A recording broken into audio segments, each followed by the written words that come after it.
Welcome back to Creepy Darkness. Tonight we explore the haunting story of dorm room 207, where Alex has spent nights filled with strange footsteps and ghosts that won't leave. Follow Alex and Sam as they confront a dark secret and bravely perform a ritual to free the trapped spirits. Alex flopped down on the hard, creaky bed of room 207. The dim light of the late afternoon filtered through the dusty gray curtains, making the room feel cold and lonely. The furniture was neatly arranged, but Alex still felt strangely empty, as if the place had been abandoned for a long time. He shivered as he recalled the dormitory manager's words. Room 207? Ah, that place. No one stays there for long. He told himself that it was just a joke from the adults to scare the new students. But the dormitory really had a mysterious atmosphere, and room 207 in particular. Everything here was old and seemed to have a layer of dust that was never completely wiped away. The stains on the walls, the cracks in the ceiling, everything made him feel like this was more than just an ordinary room. The bed where Alex lay also made a groaning sound, as if complaining about being woken up after a long sleep.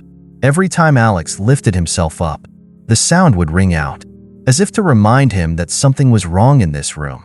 However, he tried not to think too much and lay down with his eyes closed, feeling his heart beat steadily, hoping to have a good night's sleep for the first time in the dormitory. But that night did not pass as peacefully as he expected.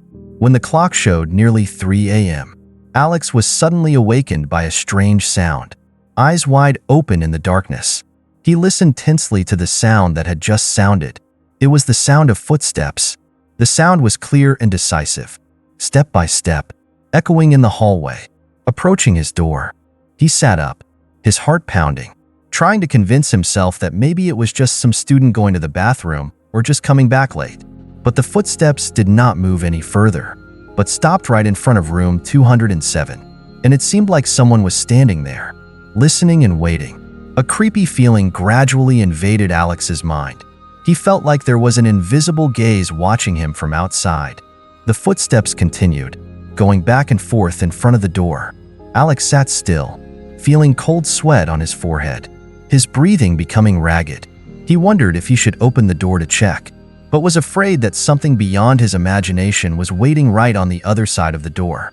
After a long while, the sound gradually disappeared, leaving a deathly silence that filled the space. Alex lay down on the bed, but could not sleep anymore until the morning light shone into the room. The next morning, Alex tried to forget the events of the night before, thinking that perhaps he had imagined everything. He quickly got ready and attended student orientation. When he arrived on campus, Alex met Sam, a cheerful and seemingly bubbly classmate. Sam had dark brown hair and mischievous eyes, always curious and adventurous. They quickly got to know each other and shared their expectations for the first year. During lunch break, Alex couldn't help but tell Sam about the experience last night. He told him in detail about the mysterious footsteps, the dead silence, and the feeling that someone was standing right outside the door. Sam looked at Alex, looking both scared and excited. "Are you sure you're not imagining things?" Sam asked, trying to keep his cool. "This dorm has a pretty creepy history. I heard it was a hospital during the war, and a lot of people died here. Maybe someone's still here. You know." Alex let out a forced laugh, trying not to let his nervousness show. "Don't scare me," he replied, but inside he felt a little suspicious. Sam took every opportunity to tease Alex, telling him about the creepy stories he'd heard from former students in the dorms. When Alex returned to his room that evening, he felt more restless than usual. The warm yellow light of the hallway seemed to be no longer enough to dispel the cold feeling in the room. He sighed and tried to ignore the feeling, telling himself that nothing would happen tonight. But as expected, around 3 a.m., the familiar footsteps rang out again. This time, Alex waited alertly. He sat on his bed, eyes on the door, and could feel his heart beating rapidly in his chest.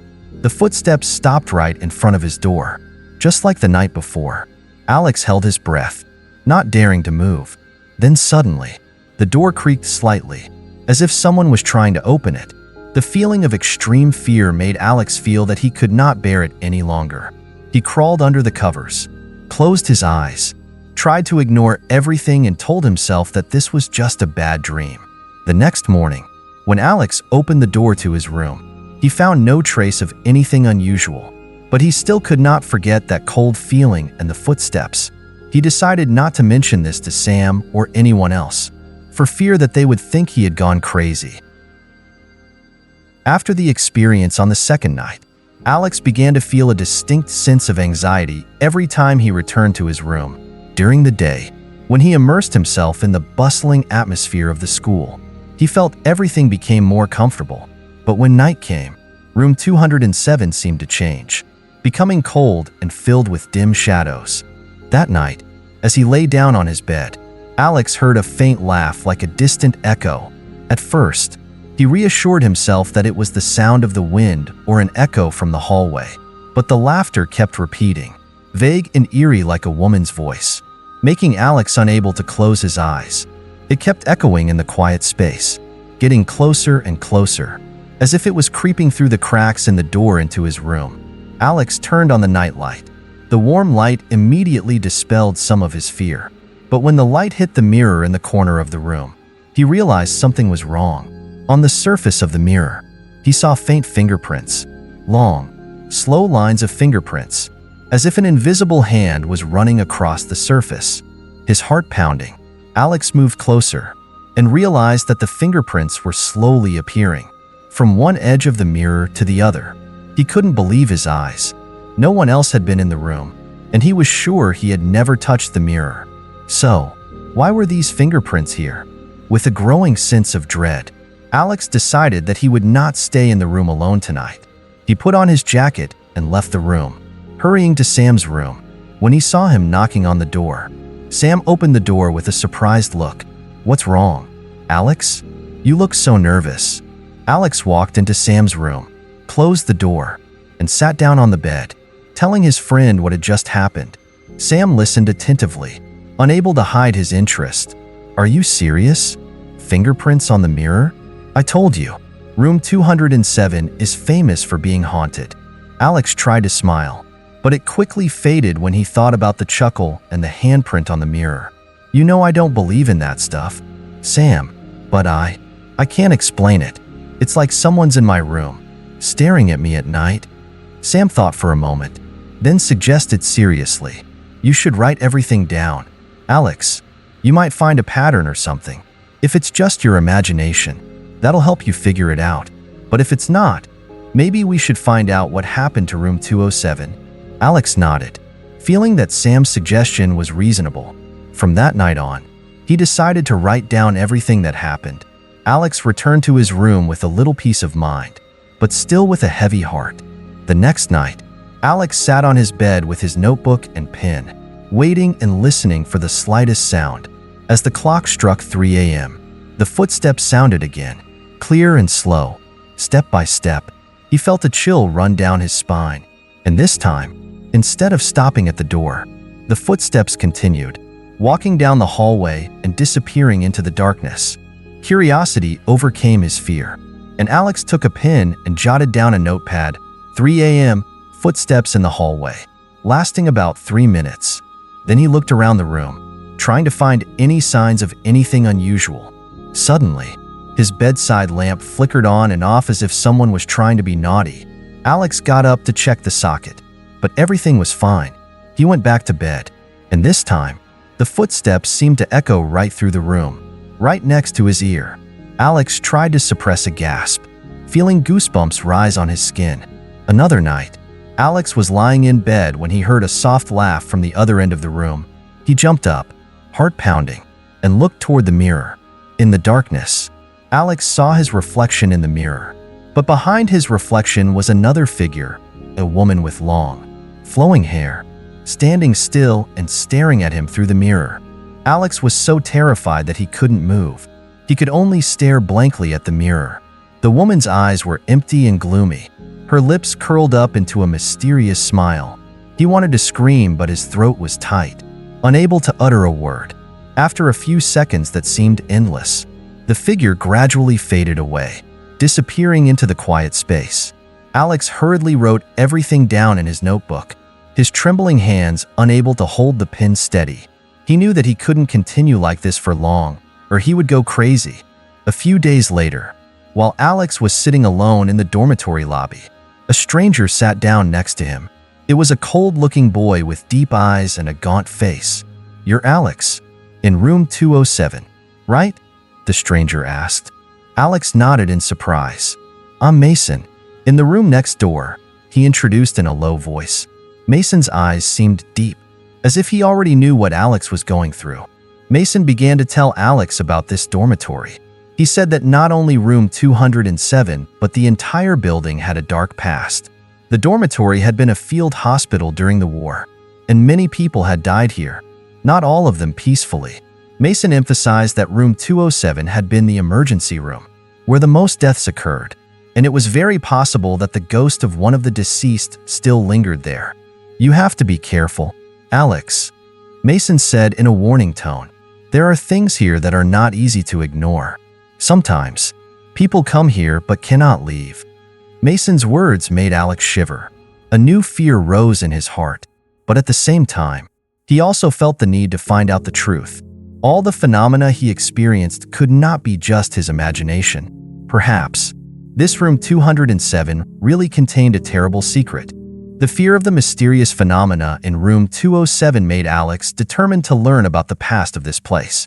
When they told Sam what Mason had said, they both felt that this dormitory was more than just a normal place to live. It contained a dark history that they needed to explore. Sam and Alex planned to go to the library to find documents about the South Side dormitory. It was an old building with dusty walls and tall bookshelves filled with old books. The library's dim yellow lights created a quiet atmosphere, but to Alex, the place felt stuffy and cold. The two began to search through the library's historical documents section, hoping to find some clues about the dormitory's past. After a while of searching, Sam exclaimed, "Alex, look." He held up a small brown book with a faded title, which seemed to be a school report from many years ago.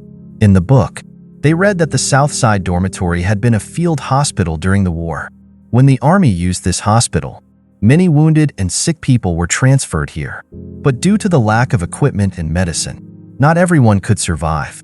Many people died in pain and despair, making this place a gloomy place with horror stories passed down from generation to generation. The more Alex and Sam read, the more chilling it became when they discovered a section in the document describing a special emergency room where the highest number of deaths occurred. Every time he read the word emergency room, Alex felt his heart beat faster, and he had a feeling that the emergency room mentioned was room 207. Flicking through the pages of the document, they came across the story of a nurse named Evelyn, who was known for her dedication and always taking care of her patients. Evelyn was a responsible person, working tirelessly and always by the bedside of wounded soldiers. She was one of those people who never left a patient behind no matter what, and this made her one of the most remembered people in the hospital. But on a stormy night, while Evelyn was taking care of a patient in the emergency room, a terrible incident occurred due to an overload of the electrical system. An unexpected explosion occurred, killing her and some unfortunate patients. Strangely, when people came to clean up the scene after the explosion, they did not find Evelyn's body.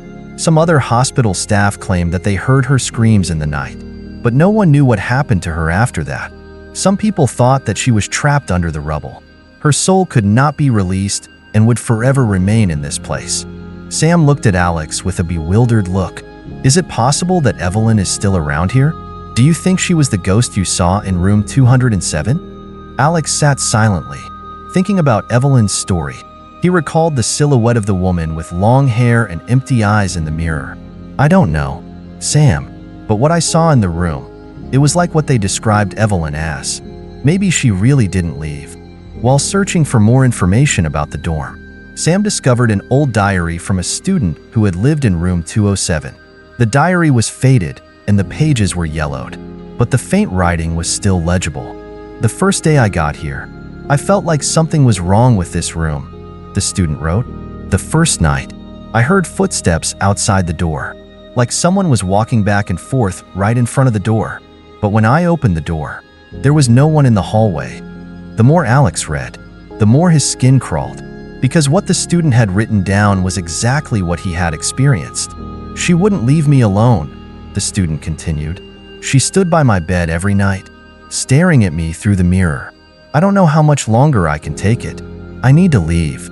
The last lines of the diary made Alex even more chilling. "She told me she had an unfinished mission. I don't know what it was, but if I didn't help her, I was afraid I would never get out of room 207. Sam looked at Alex with concern, his eyes showing his unease. "Alex, maybe you should move out of that room. From what I've read, it sounds like Evelyn doesn't want anyone living there. She still has something she can't let go of, and I don't think you should be there alone." Alex took a deep breath, but he knew he couldn't leave easily. Curiosity and the desire to discover the truth were rising inside him, and he knew he had to find out why Evelyn couldn't leave that room. "No, Sam," Alex replied, his eyes determined. "I'll stay. I have to find out what happened to her. If Evelyn needs help, I'll try to help her out."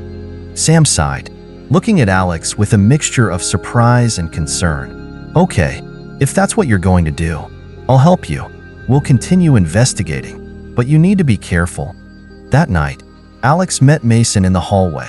There was something mysterious and deep in Mason's eyes, as if he knew better than anyone what was going on in room 207.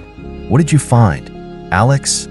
Mason asked, his voice low and even. Alex told him everything he and Sam had found in the library and about the old student's diary. When Alex mentioned Evelyn and her mysterious death, Mason nodded, as if it was something he had known all along. "Evelyn was a good person," Mason said slowly. "She didn't deserve to die so horribly. Maybe she really needed someone to help her finish something she left unfinished." Alex could sense the sadness in Mason's eyes. "So, what can I do to help her? Mason, do you know what she needs?" Mason shook his head. "Only Evelyn knows that. But there's one thing you have to remember. Once you decide to help her, you can't go back. You have to see this through. Otherwise, you'll be stuck like everyone else who's been here." Mason's words sent a shiver down Alex's spine, but he knew he'd gone too far to turn back. He had to find a way to help Evelyn, not just to free her, but to save himself from the hauntings that haunted room 207. After his conversation with Mason, Alex returned to room 207 with an indescribable feeling of heaviness. Mason's words still echoed in his head, "You can't go back." Tonight, he clearly felt a suspicious silence that enveloped the dormitory, and that made him feel even more uneasy. Alex told himself that he had gone too far to retreat, and he had to prepare himself to face whatever might happen. Before going to bed, Alex sat down at the table, picked up his notebook, and muttered a short prayer, hoping that it could bring him some peace. But as soon as the clock struck 3 a.m., everything began to change strangely. Suddenly, the lights in the room flickered, then went out completely. The room was plunged into pitch darkness, and Alex could clearly feel the coldness from the four walls surrounding it. A cold wind blew through the room from somewhere, carrying a musty and stale smell. Alex lay still, eyes wide open, staring into the darkness, ears listening for the slightest sound. Then, the familiar footsteps rang out again, but this time, they were not just coming from the hallway, but also from inside the room. The sound of shoes slowly sliding across the floor came from the corner of the room, from where the large mirror was placed. Alex felt a chill run down his spine as the footsteps stopped right next to the bed. He swallowed, trying to stay calm. "Evelyn," he called softly, his voice trembling. There was no answer, but at that moment, Alex saw a blurry figure appear from the mirror. It was a woman with long, disheveled hair that covered part of her face. Her eyes were empty and cold, her lips curled into a haunting smile. Evelyn slowly turned her face towards Alex, her deep eyes staring at him. Alex wanted to scream, to run away, but his body felt frozen. He couldn't move, couldn't breathe. Fear surged through him, drowning out all thoughts. Evelyn moved closer, her cold, thin hands reaching out to lightly touch Alex's shoulders. As soon as her cold hands touched him, Alex felt a chill run down his spine, as if his soul was being sucked out. Evelyn leaned down close to Alex's ear, whispering something in a hoarse voice that seemed to echo from hell. "Help me. I have something left to do." The voice made Alex freeze, each word heavy and drawn out, as if coming from another world. He tried to open his mouth to ask what Evelyn needed, but his voice was stuck in his throat. At that moment, Alex felt the room spinning. The air seemed to be sucked out, leaving only a dark and cold void. Evelyn continued to look at Alex, her eyes filled with despair, and that made Alex feel pain in his heart. Suddenly, Evelyn stood up, her eyes filled with anger. She ran straight for the mirror, and immediately, the glass cracked, making a loud, terrifying sound. Alex saw the pieces of the broken glass, and inside, he saw his own image, pale-faced, eyes empty like Evelyn's. Just as Alex felt like he was about to faint from fear, the door to the room opened and Mason appeared, his face full of worry.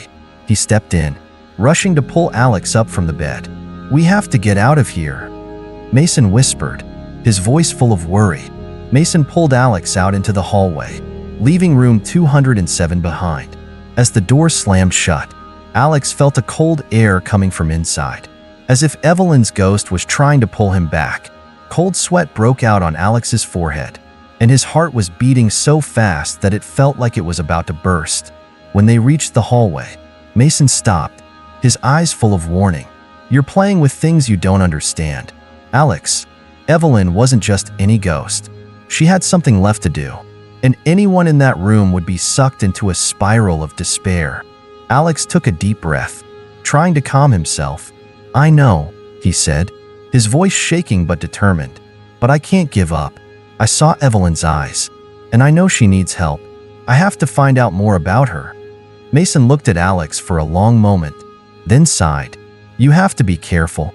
If you really want to help her, then be prepared for anything. Don't think you can get out if you don't help her do what she left unfinished." Alex returned to room 207 after Mason left. He sat staring blankly at the broken mirror, his own reflection pale and tired. He knew he couldn't go back, but at the same time, fear still smoldered in his heart. He wondered if he had the courage to face Evelyn and find out her secret. Alex lay down on the bed, trying to close his eyes to calm himself. But as soon as he closed his eyes, he saw Evelyn again, her empty eyes, her cold hands, and her hoarse voice in his head. "Help me. I can't leave until this is done." He knew that tonight was just the beginning of what was to come. Evelyn would not let him go until he found a way to free her, and he knew that every night would be a test of courage, and Alex had to be prepared for whatever room 207 might bring. After the terrifying night in room 207, Alex knew he couldn't give up. Evelyn's appearance in the mirror and her whispers had been etched into his mind. It seemed like Evelyn needed something unfinished, and if no one helped her, she would be stuck in a cycle of suffering forever. Alex decided that he had to find out, even if it meant facing more of his fears. The next day, Alex met Sam again at the library, and this time, they were determined to learn more about the history of the dormitory and Evelyn's past. While flipping through old books and documents, Alex found some new information about this field hospital. It was known that the hospital had been a place to treat many patients during the war, but the medical conditions were very limited, causing many patients to suffer and lose their lives. The two of them discovered another important detail, a section of the file that vaguely referred to Evelyn's death.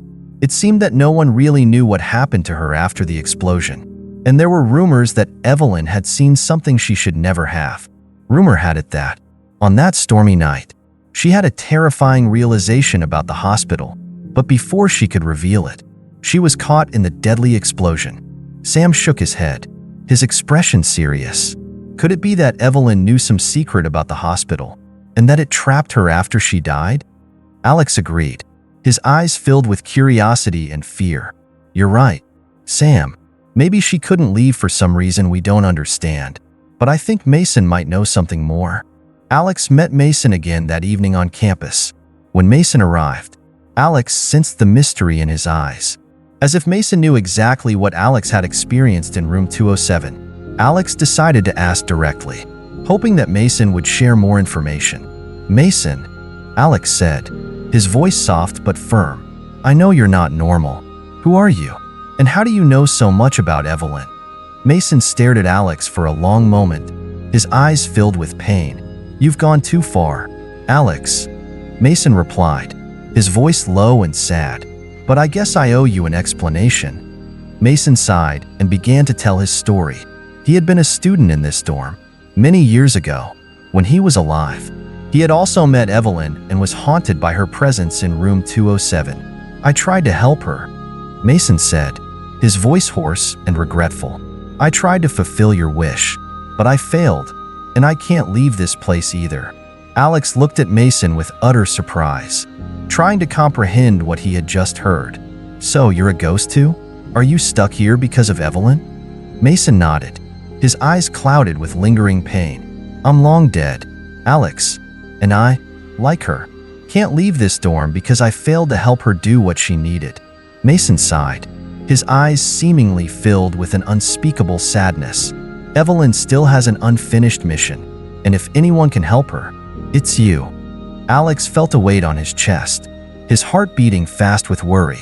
What can I do to help her? He asked, his voice hopeful. Mason paused, thoughtful.